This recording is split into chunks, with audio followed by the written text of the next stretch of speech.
अपनी पुरानी परंपरा जो कि कहीं खोई हुई थी, राजदंड की स्थापना।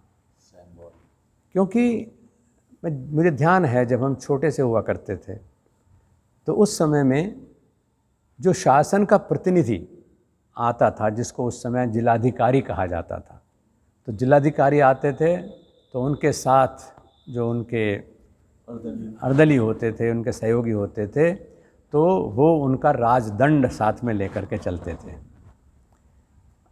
मैंने उसको देखा है और उस राजदंड को देख कर वो शासन का प्रतिनिधित्व करता था। क्योंकि आज जो सिंगोल है ना, क्योंकि भारत बहुत विशाल है और इसमें चुन चुन करके संस्कृति के जो अमृत कण हैं वो हम लोगों को मिले हैं, उन्होंने चुन चुन के इकट्ठा किया। तो हमारा जो राजदंड होता था उसको उसके उचित स्थान पर ही जाना चाहिए।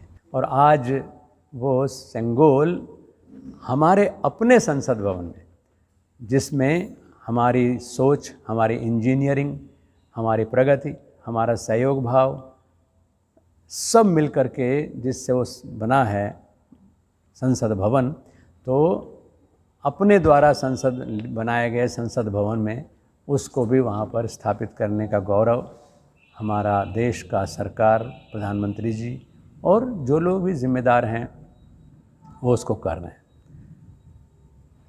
जो राजदंड है वो केवल एक डंडा नहीं है, दंड एक व्यवस्था का, अनुशासन का प्रतीक है।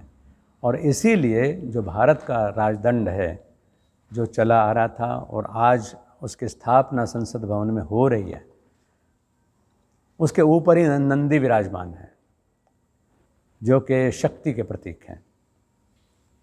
भारत की सारी प्रोग्रेस, क्योंकि कृषि प्रधान देश रहा है, तो बैलों के ऊपर ही चली है और नंदी तो ब्रह्मचारी बैल हैं, तो उनकी शक्ति का तो कोई सीमा ही नहीं, इसीलिए उनका स्थान भगवान शिव के साथ जुड़ा हुआ है।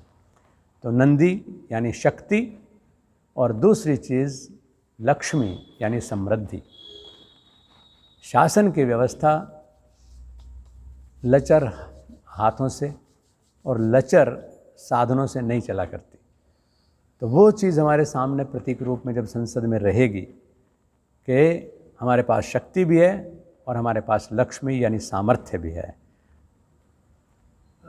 आभा है उसकी अपनी, जो चांदी और सोने जैसे अमूल्य धातुओं से बनाया गया है, और उसके ऊपर हमारे पूरे देश की जो कलाकृतियाँ हैं उनका अंकन भी है। यानी तीसरी चीज़ राष्ट्र को समृद्ध करने में जो महत्वपूर्ण है वो है कला और संस्कृति।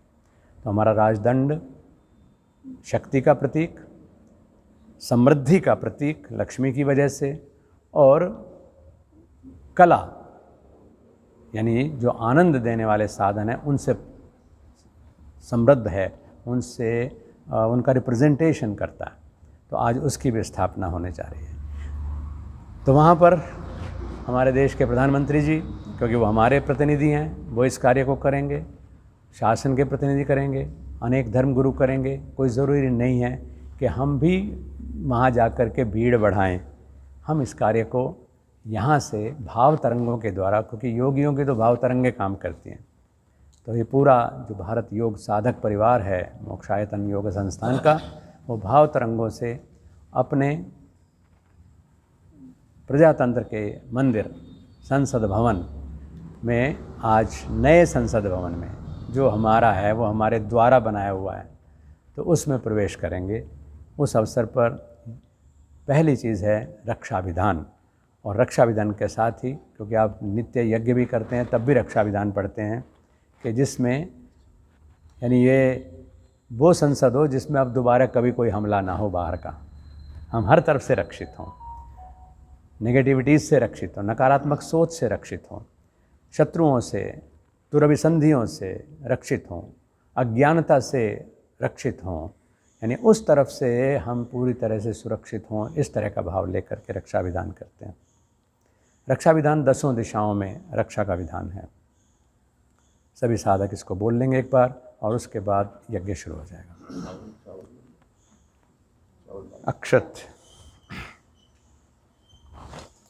ओम पूर्वे रक्षतु वाराहे आग्नेयां गरुडध्वज दक्षिणे पद्मनाभस्तु नैऋत्यं मधुसूदन पश्चिमे चैव गोविंदो वायव्यात् जनार्दन उत्तरे श्रीपतिः रक्षेत् दैशान्या हि महेश्वर ऊर्ध्वं रक्षतु वो धाता अधो अनन्तश्च रक्षतु अनुक्तमपि यतस्थानं रक्षत्वीशो ममाद्रिदक् अपसर्पन्तु ते भूता ये भूता भूमि संस्थिता ये भूता विघ्नकर्तारस्ते गच्छन्तु शिवाज्ञया अपक्रामन्तु भूतानि पिशाचा सर्वतो दिशं सर्वेषामविरोधेन यज्ञकर्मसमारभे धर्मकर्मसमारभे राष्ट्रकर्मसमारभे योगकर्मसमारभे।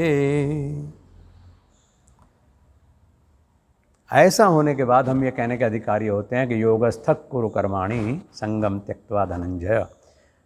जो न्याय है वो पार्टी बन के कभी नहीं हो सकता, तो उसके लिए डिटैच होकर के रहना पड़ता है, निष्पक्ष होकर के रहना पड़ता है, व्यक्ति के लिए नहीं व्यष्टि के लिए सोचना होता है।